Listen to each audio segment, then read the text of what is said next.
Who said that wolves aren't capable of getting attached to a human?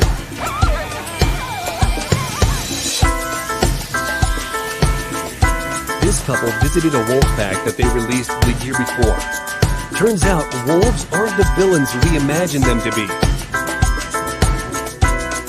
This kangaroo was so happy to see a magazine's editor-in-chief who came to the sanctuary. Subscribe to our channel and we'll love you just as much. Tell us in the comments which moment surprised you the most, and see you next time.